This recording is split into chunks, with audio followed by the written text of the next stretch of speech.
Hello मेरे बच्चों, कैसे हो आप सब। आई होप बच्चे आपकी कंपार्टमेंट की जो प्रेपरेशन है मेरे साथ, इस चैनल के साथ और हमारा ये जो मिशन है कंपार्टमेंट को लेके उसके साथ बहुत अच्छी चल रही है। देखो बच्चे, इस कंपार्टमेंट के मिशन में हमने डे 1 से डिसाइड कर लिया था कि हम इस बार पहली बार में ही कंपार्टमेंट जो है वो क्लियर करने वाले हैं। और बिलीव मी, इस मिशन के साथ इतने ज़्यादा बच्चे जुड़े और आप बच्चों का इतना प्यार और सपोर्ट मिला, मुझे मतलब कि पूरी उम्मीद है बच्चे, बहुत मुझे पॉजिटिव रिस्पांस मिल रहा है बच्चों की तरफ से। मुझे पूरी उम्मीद है कि जो भी बच्चे इस मिशन से दिल से जुड़े हैं ना, वो सभी इस बार जो है वो कंपार्टमेंट क्लियर करने वाले हैं। और आप बच्चों का इतना प्यार और सपोर्ट देख के मुझे भी, देखो मैं भी पूरी डे 1 से मैं भी पूरी मेहनत कर रहा हूँ और कोशिश कर रहा हूँ कि जिस तरह से मैं बच्चों से बात कर रहा हूँ, जिस तरह से बच्चे मेरे से बात करते हैं, जिस तरह से बच्चे मेरे से क्वेश्चन पूछते हैं, तो मैं कोशिश कर रहा हूँ कि जितनी भी मेरे अंदर कि मेरे पास नॉलेज है, मेरे पास जितनी भी नॉलेज है, जितने भी मैं आपको गाइडेंस दे सकता हूं, मैं आपको देने की कोशिश कर रहा हूं। तो आज भी आपको पता है बच्चे, दिन ब दिन हमारे दिन ऑब्वियसली बात है कम होते जा रहे हैं, तो एक मन में अंदर टेंशन भी है थोड़ी बहुत कि पता नहीं पेपर कैसा होगा, और ये होनी भी चाहिए, कुछ हद तक ये होनी भी चाहिए। दैट मीन्स आप सीरियस हो।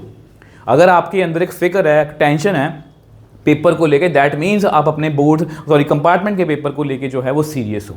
बट हमें इस बात का ध्यान रखना है कि इसको हमें अपने ऊपर हावी नहीं होने देना, ठीक है। और याद रखना, आपको मोटिवेट करके जाऊंगा, आया हूं तो आपको मोटिवेट जो करके जाऊंगा। इसको हम लास्ट में कंप्लीट करेंगे। अब देखो बच्चे, अब हमारे पास जो हैं 5 दिन बच गए हैं, ठीक है। अब 5 दिन में मैं आपको बहुत सारी स्ट्रैटेजीज बता चुका हूं। अब जो नेक्स्ट मैं आपको बताने वाला हूं, इसमें हम ऐसा कुछ नहीं डिसाइड करेंगे कि ये चैप्टर करने हैं। अब हमारे पास दिन जो है कम होते जा रहे हैं, तो इसलिए इस वीडियो को हम 2 पार्ट्स में करेंगे कि आप वो स्टूडेंट भी हो सकते हो जिन्होंने अपना सिलेबस जो है कंप्लीट कर लिया, अब वो स्टूडेंट भी हो सकते हो जिन्होंने अपना सिलेबस जो है वो अभी तक कंप्लीट नहीं किया। तो दोनों तरह के बच्चों के लिए बात करेंगे। तो सबसे पहले देखो बच्चे, बात करते हैं, सपोज बच्चे आपका सिलेबस जो है वो खत्म हो चुका है, मतलब सिलेबस आपका फिनिश्ड है, ठीक है। तो इसके बाद देखो बहुत से जो क्वेश्चन, सर क्या करें, इसके बाद क्या करें, क्योंकि बच्चे लगातार मेरे से कंटिन्यूसली क्वेश्चन पूछ रहे हैं। तो मैं आपको बच्चे ये कहूंगा कि मैथ्स का पेपर है, more and more question practice, ज्यादा से ज्यादा आपको क्वेश्चन प्रैक्टिस करने हैं।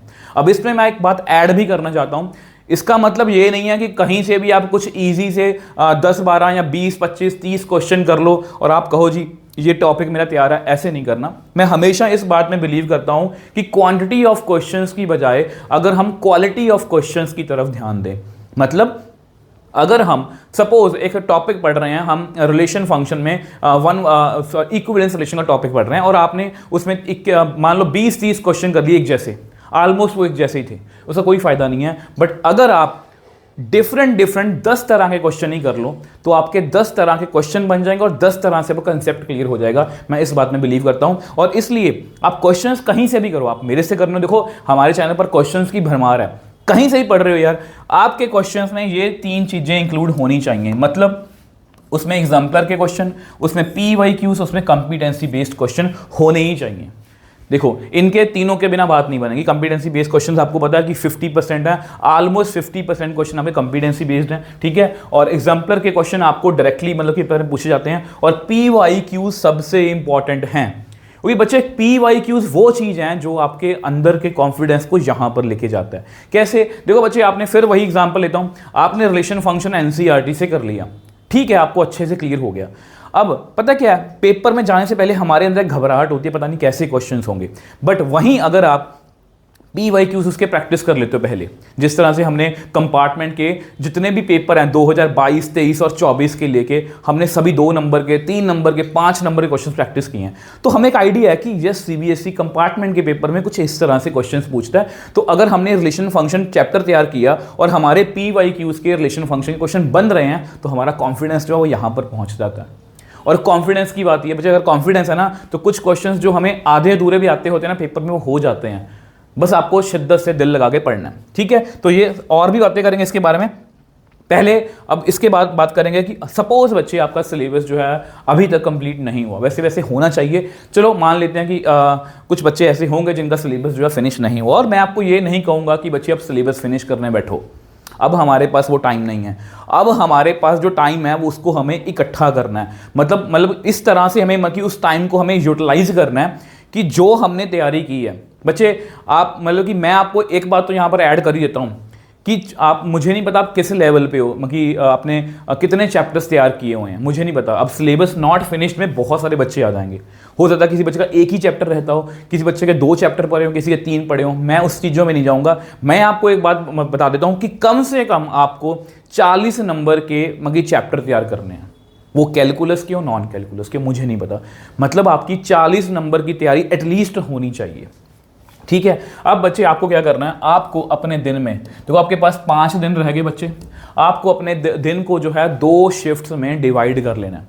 2 शिफ्ट में मतलब डिवाइड करने से मेरा मतलब ये है बच्चे, अगर आप सपोज दिन के 8 घंटे पढ़ रहे हो तो 4 घंटे आपने फर्स्ट हाफ, 4 घंटे का आपका सेकंड हाफ। वैसे तो आपको इससे ज़्यादा पढ़ना चाहिए अगर आपका सिलेबस फिनिश नहीं है। ठीक है। तो फॉर एग्जांपल हम मान लेते हैं, तो पहले हाफ में बच्चे आप क्या करोगे, आपको आइडेंटिफाई करना अपने स्ट्रॉन्ग चैप्टर्स।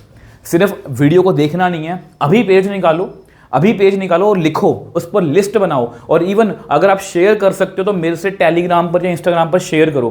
टेलीग्राम पर शेयर करने से क्या होगा, दूसरे बच्चे भी मोटिवेट होंगे कि बच्चे कुछ इस तरह से प्रेपरेशन कर रहे हैं। और सभी जब इकट्ठे होके, वो बोलते हैं ना कि इकट्ठे होके एक दूसरे से मोटिवेट होकर जब तैयारी करेंगे, हम सब जो है वो पास हो जाएंगे।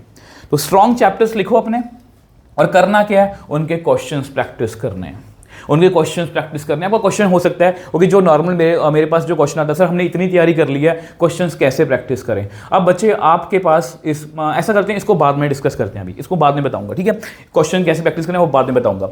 ठीक, अब देखो यहाँ पर सेकंड हाफ में आपको क्या करना है, आपको अपने वीक चैप्टर्स जो हैं, जैसे अपने स्ट्रॉन्ग चैप्टर्स यहाँ पर लिखे, वीक चैप्टर्स यहाँ पर लिखो कि ये मुझे आते नहीं है या मैं कर सकता हूँ। ठीक है, तो आपको क्या करना है बच्चे, वीक चैप्टर्स पकड़ने हैं, उनके कंसेप्ट पकड़ने हैं और इंपॉर्टेंट टॉपिक्स पे ऊपर अलग से वीडियो बना चुका हूं। जैसे अगर मैं बात करूं बच्चे, जैसे अगर बात करूं कंटिन्यूटी डिफरेंशिएबिलिटी, सपोज आपको लगता है कि कंटिन्यूटी मैं नहीं कर पा रहा, डेरिवेटिव अकेला उठा लो। ठीक है, सपोज आपको ये लग रहा है कि मान लो प्रोबेबिलिटी में सब आपको सारी नहीं आती, आप 2 टॉपिक पकड़ लो, कंडीशनल प्रोबेबिलिटी और बेस थ्योरम, ये दोनों करके चले जाए। मतलब इस तरह से टॉपिक वाइज अगर कुछ करोगे, ठीक है, तो आपको कुछ ना कुछ फायदा जरूर मिलेगा। और उनके कंसेप्ट पकड़ने हैं, उनके क्वेश्चंस करने हैं। ठीक है, अब बारी आती है कि सर अब जो भी आपने बताया कि क्वेश्चंस कैसे प्रैक्टिस करें और इंपॉर्टेंट टॉपिक, कि इनको वीक चैप्टर्स को कैसे करें, तो सबसे पहले देखो बच्चे इसकी बात करते हैं कि क्वेश्चंस प्रैक्टिस कैसे करने हैं। तो बच्चे ऐसे करते हैं, हमारे चैनल पर चलते हैं, ये हमारा चैनल है बच्चे। अगर देखो, अगर आप स्टार्टिंग से इस चैनल से जुड़े हो तो ऑब्वियस सी बात है बच्चे, आपने ये 13 डेज चैप्टर सीरीज में से मतलब काफ़ी चैप्टर्स कर लिए होंगे। ठीक है, और अगर आपने चैप्टर्स इनमें से, देखो अगर आपने वो सारे क्वेश्चंस इसमें से कर लिए हैं, तो मैं यहाँ पर आपको सजेस्ट करूँगा कि आप PYQs हमारी मतलब कि इस सीरीज से कर सकते हो। ये PYQs वाली सीरीज़ है। ठीक है, ये PYQs वाली सीरीज़ है। ठीक है, ये PYQs चैप्टर वाइज है, मतलब कि एक चैप्टर के 20 से 22 क्वेश्चन है इंपॉर्टेंट वाले, रिपीटेड मैंने लिखे नहीं है, मतलब रिपीटेड मैंने करवाई नहीं है, तो बहुत अच्छी सीरीज है। और अगर आप मतलब कि देखो बच्चे, अगर आपको लगता है कि ये नहीं मतलब कि करना, मतलब ये भी हम कर चुके हैं, मैं आपको और बताता हूँ। देखो ये तो ऐसे कंपार्टमेंट की प्लेलिस्ट खुल गई, तो मैं आपको और बताता हूँ। ये देखो, अब आप मेन चैनल पर चले जाना, इसके वीडियो सेक्शन में चलते हैं। सबसे पहले ये देखो जी, हमारा वीडियो सेक्शन है। तो अगर आप वो सारे क्वेश्चन 13 डेज सीरीज में से PYQ सीरीज वगैरह कर चुके हो, तो बच्चे जो लेटेस्ट वीडियोस हैं जितनी भी, जैसे कंपार्टमेंट की केस स्टडीज, 3 नंबर के कंपार्टमेंट के PYQs, 2 नंबर के कंपार्टमेंट के PYQs, ठीक है, MCQs आपको कल मिल जाएंगे। तो इस तरह से बच्चे आप तैयारी कर सकते हो। और इवन बच्चे इसमें जो है, अगर आप लाइव सेक्शन में चले जाओगे, लाइव सेक्शन में जो है बच्चे, लाइव सेक्शन खुल जाए, लाइव सेक्शन में जो है बच्चे आप बहुत सारे क्वेश्चंस कर सकते हो। जैसे यहाँ पर 100 NCERT के इंपॉर्टेंट क्वेश्चंस अलग से कर सकते हो, 100 MCQs अलग से कर सकते हो, 77 एग्जाम्पलर के इंपॉर्टेंट क्वेश्चंस कर सकते हो। ठीक है, ऐसे बहुत कुछ मैंने करवाया। आप लाइव सेक्शन में चले जाना, केस स्टडीज आपको अलग से मिल जाएंगे। मतलब वीडियोज़ की भरमार है, क्वेश्चन की भरमार है। हमेशा मेरी कोशिश ये होती है कि डिफरेंट तरह के बच्चों को क्वेश्चन करवाए जाएँ, ताकि बच्चों का कंसेप्ट जो है वो स्ट्रॉन्ग बने। ठीक है, अब बच्चे अगर आपको लगता है कि सर जो वीक चैप्टर्स हैं मेरे, वो कैसे करूं, तो वीक चैप्टर्स के लिए मैं आपको यही कहूंगा कि अगर आपके मतलब कि मैं आपको रेकमेंड करूंगा, सबसे पहले तो 13 डेज चैप्टर सीरीज। सपोज आपको कंटिन्यूटी डिफरेंशिएबिलिटी करना है, आप 13 डेज सीरीज में से ही कर लो, वो सफिशिएंट है। बट अगर आप उनमें से हो जो उनको लगता है कि मुझे नहीं करना, तो आप 3 वीडियोज़ यहाँ पर देख सकते हो। Day 1 कंप्लीट मैथ्स की सेकंड वीडियो, कंप्लीट कैलकुलस की थर्ड वीडियो। ये लाइव सेशन थे मेरे, अब रिकॉर्डेड फॉर्म में पड़े हैं। तो इसमें अगर आप शिद्दत से ये वीडियो देख लो, आपको देखो इसमें मैंने करवाया क्या है, इसमें मैंने क्वेश्चंस करवाए, सॉरी बेसिक फिर क्वेश्चन और बहुत ही सेलेक्टेड क्वेश्चंस करवाएं जिससे आपके टॉपिक जो है स्ट्रांग बन जाएंगे। अगर आप मैराथन देखने के मतलब आपको लगता है कि वो ज़्यादा आपको अच्छा लगता है, वो ज़्यादा आप कंफर्टेबल हो, आप यहाँ से कर सकते हो, यहाँ आप 13 डेज से कर सकते हो। मर्जी बच्चे आपकी है, मर्जी बच्चे आपकी है। वही बोल रहा हूं कि मर्जी आपकी है, बस आपको दिल से शिद्दत से प्रैक्टिस करनी है। और बिलीव में बच्चे, एक पॉजिटिविटी मन में रखोगे ना, आप जरूर पास होके जाओगे। और लास्ट में जो हमने शुरू में कहा था कि जितना दम है लगा दो, क्योंकि जितना दम है लगा दो, क्योंकि ये वक्त कभी वापस नहीं आएगा। बिलीव मी बच्चे, ये वक्त कभी वापस नहीं आने वाला। अब आपके पास 5 दिन रह गए हैं और इन 5 दिनों को आप यादगार बना दो, इस तरह से बना दो ताकि बाद में जाके हमें काश ना कहना पड़े कि काश वो 5 दिन पढ़ लेता।